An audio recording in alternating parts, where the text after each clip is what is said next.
भक्तगण, गणेश चतुर्थी की 4 पौराणिक एवं प्रचलित कथाएं हैं। इसको सुनने से दूर होते हैं सारे संकट और मिलते हैं अपार सुख। संकष्टी गणेश चतुर्थी व्रत करने से घर परिवार में आ रही विपदा दूर होती है। कई दिनों से रुके मांगलिक कार्य संपन्न होते हैं तथा भगवान श्री गणेश असीम सुखों की प्राप्ति कराते हैं।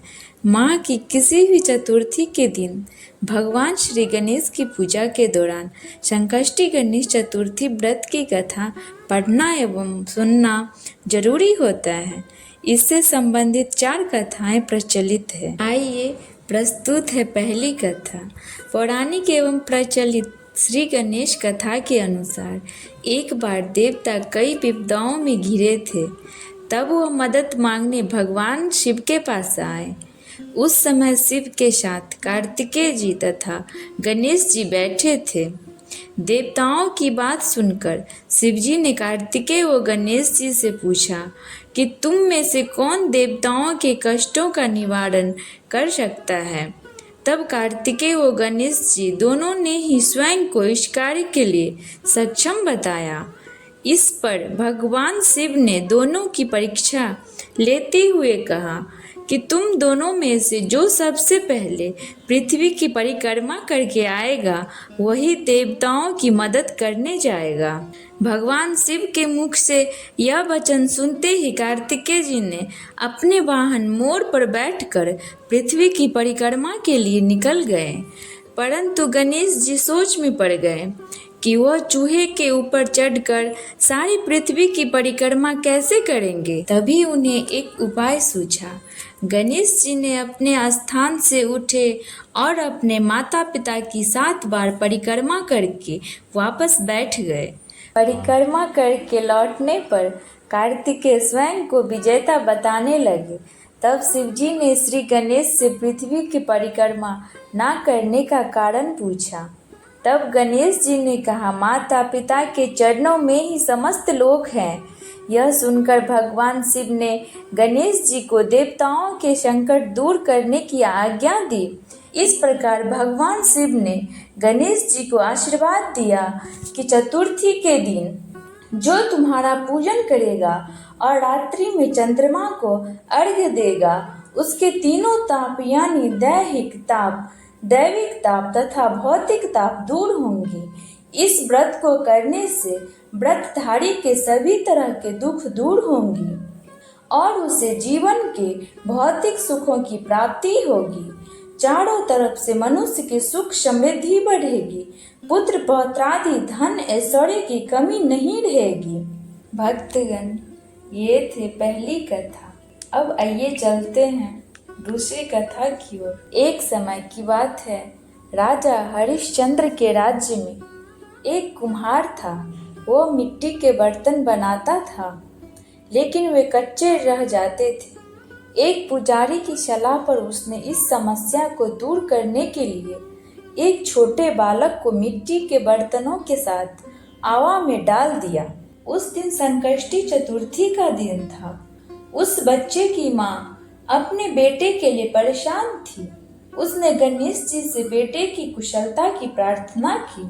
दूसरे दिन जब कुम्हार ने सुबह उठकर देखा तो आवा में उसके बर्तन तो पक गए थे, लेकिन बच्चे का बाल बांका भी नहीं हुआ था। वह डर गया और राजा के दरबार में जाकर सारी घटना बताई। इसके बाद राजा ने उस बच्चे और उसकी माँ को बुलवाया तो माँ ने सभी तरह के विघ्न को दूर करने वाली संकष्टी चतुर्थी का वर्णन किया।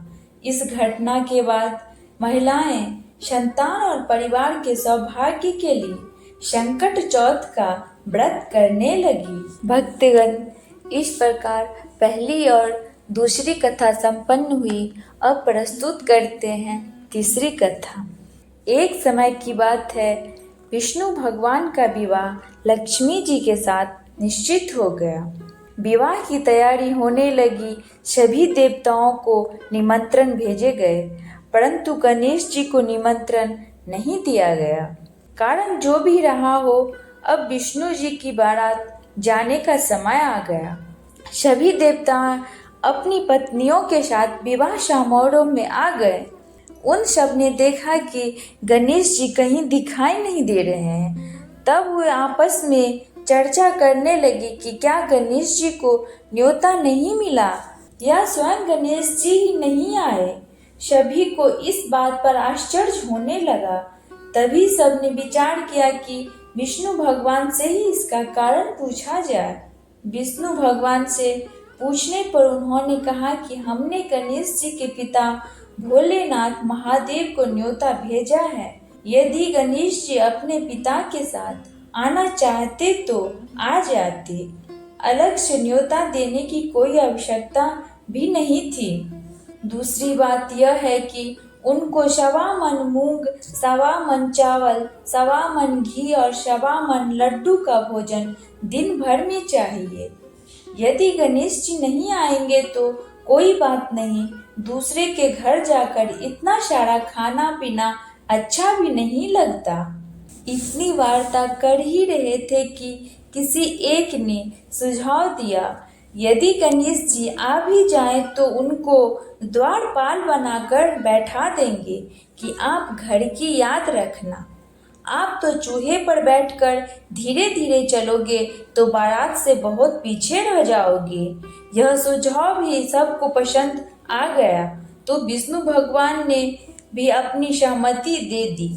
होना क्या था, इतने में गणेश जी वहां आ पहुंचे और उन्हें समझा बुझाकर घर की रखवाली करने बैठा दिया। बारात चल दी। तब नारद जी ने देखा कि गणेश जी तो दरवाजे पर ही बैठे हुए हैं, तो वे गणेश जी के पास गए और रुकने का कारण पूछा। गणेश जी कहने लगे कि भगवान विष्णु ने मेरा बहुत अपमान किया। नारद जी ने कहा कि आप अपनी मूषक सेना को आगे भेज दें तो वह रास्ता खोद देगी, जिससे उनके वाहन धरती में धंस जाएंगे। तब आपको सामान्य पूर्वक बुलाना पड़ेगा। अब तो गणेश जी ने अपनी मूषक सेना जल्दी से आगे भेज दी और सेना ने जमीन पोली कर दी। तब बारात वहां से निकली तो रथों के पहिए धरती में धंस गए। लाख कोशिश करने परंतु पहिए नहीं निकले। सभी ने अपने अपने उपाय किए परंतु पहिए तो नहीं निकले, बल्कि जगह जगह से टूट गए। किसी की समझ में नहीं आ रहा था कि अब क्या किया जाए। तब तो नारद जी ने कहा, आप लोगों ने गणेश जी का अपमान करके अच्छा नहीं किया। यदि उन्हें मना कर लाया जाए तो आपका कार्य सिद्ध हो सकता है और यह संकट टल सकता है। शंकर भगवान ने अपने दूत नंदी को भेजा और वे गणेश जी को लेकर आए। गणेश जी का आदर सम्मान के साथ पूजन किया। तब कहीं रथ के पहिए निकले। अब रथ के पहिए निकल तो गए परंतु वे टूट फूट गए, तो उन्हें सुधारे कौन। पास के खेत में खाती काम कर रहा था, उसे बुलाया गया। खाती अपना कार्य करने से पहले श्री गणेशाय नमः कहकर श्री गणेश जी की वंदना मन ही मन करने लगा। देखते ही देखते खाती ने सभी पहियों को ठीक कर दिया। तब खाती कहने लगा कि हे देवताओं, आपने सर्वप्रथम गणेश जी को नहीं मनाया होगा और ना ही उनकी पूजन की होगी, इसीलिए तो आपके साथ यह संकट आया है। हम तो मूर्ख अज्ञानी हैं, फिर भी पहले गणेश जी को पूजते हैं, उनका ध्यान करते हैं। आप लोग तो देवतागण हैं, फिर भी आप गणेश जी को कैसे भूल गए। अब आप लोग भगवान श्री गणेश जी की जय बोलकर जाएं तो आपके सब काम बन जाएंगे और कोई संकट भी नहीं आएगा। ऐसा कहते हुए बारात वहां से चल दी और भगवान विष्णु का लक्ष्मी जी के साथ विवाह संपन्न कराकर सभी सकुशल घर लौट आए। हे गणेश जी महाराज, आपने विष्णु को जैसे कारज साड़ियों ऐसे कारज सबको सिद्ध कर जो। बोलो गजानन भगवान की जय। भक्तगण, इस प्रकार पहली दूसरी एवं तीसरी कथा संपन्न हुई और अब प्रस्तुत करते हैं चौथी कथा। श्री गणेश चतुर्थी व्रत की पौराणिक कथा के अनुसार एक बार भगवान शिव तथा माता पार्वती नर्मदा नदी के किनारे बैठे थे। वहाँ माता पार्वती ने भगवान शिव से समय व्यतीत करने के लिए चौपड़ खेलने को कहा। शिव चौपड़ खेलने के लिए तैयार हो गए, परंतु इस खेल में हार जीत का फैसला कौन करेगा, तो भगवान शिव ने कुछ तिनके एकत्रित कर उसका एक पुतला बनाकर उसकी प्राण प्रतिष्ठा कर दी और पुतले से कहा, बेटा हम चौपड़ खेलना चाहते हैं, परंतु हमारी हार जीत का फैसला करने वाला कोई नहीं है, इसीलिए तुम बताना कि हम दोनों में से कौन हारा और कौन जीता। उसके बाद भगवान शिव और माता पार्वती का चौपड़ खेल शुरू हो गया। यह खेल 3 बार खेला गया और संयोग से तीनों बार माता पार्वती ही जीत गई। खेल समाप्त होने के बाद बालक से हार जीत का फैसला करने के लिए कहा गया, तो उस बालक ने महादेव को विजयी बताया। यह सुनकर माता पार्वती क्रोधित हो गई और क्रोध में उन्होंने बालक को लंगड़ा होने, कीचड़ में पड़े रहने का श्राप दे दिया। बालक ने माता पार्वती से माफी मांगी और कहा कि यह मुझसे अज्ञानवश ऐसा हुआ है, मैंने किसी द्वेष भाव से ऐसा नहीं किया। बालक द्वारा क्षमा मांगने पर माता ने कहा, यहाँ गणेश पूजन के लिए नाग कन्याएं आएंगी, उनके कहे अनुसार तुम गणेश व्रत करो, ऐसा करने से तुम मुझे प्राप्त करोगे। यह कहकर माता पार्वती शिव के साथ कैलाश पर्वत पर चली गई। 1 वर्ष के बाद उस स्थान पर नाग कन्याएं आई। तब नाग कन्याओं से श्री गणेश के व्रत की विधि मालूम करने पर उस बालक ने 21 दिन लगातार गणेश जी का व्रत किया। उसकी श्रद्धा से गणेश जी प्रसन्न हुए। उन्होंने बालक को मनोवांछित फल मांगने के लिए कहा।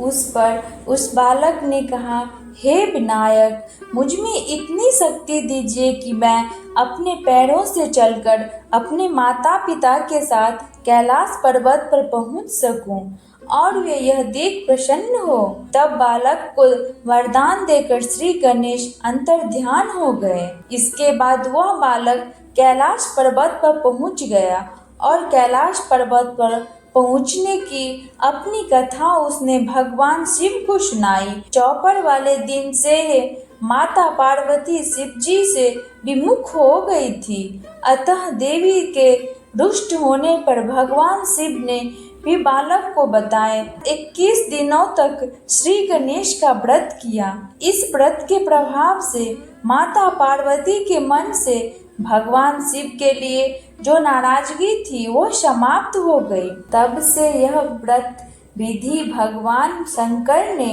माता पार्वती को बताई। यह सुनकर माता पार्वती के मन में भी अपने पुत्र कार्तिकेय से मिलने की इच्छा जागृत हुई। तब माता पार्वती ने भी 21 दिन तक श्री गणेश का व्रत किया तथा ध्रुवा, फूल और लड्डुओं से गणेश जी का पूजन अर्चना किया। व्रत के 21वें दिन कार्तिकेय स्वयं माता पार्वती से आ मिले। उस दिन से श्री गणेश चतुर्थी का यह व्रत समस्त मनोकामनाओं की पूर्ति करने वाला व्रत माना जाता है। इस व्रत को करने से मनुष्य के सारे कष्ट दूर होकर मनुष्य को समस्त सुख सुविधाएं प्राप्त होती है। तो भक्तगण, इस प्रकार गणेश चतुर्थी की चारों कथाएं समाप्त होती है और भगवान श्री गणेश की कृपा आप सभी पर बने रहे। मेरे साथ बोलिए एक बार, श्री गणेशाय नमः।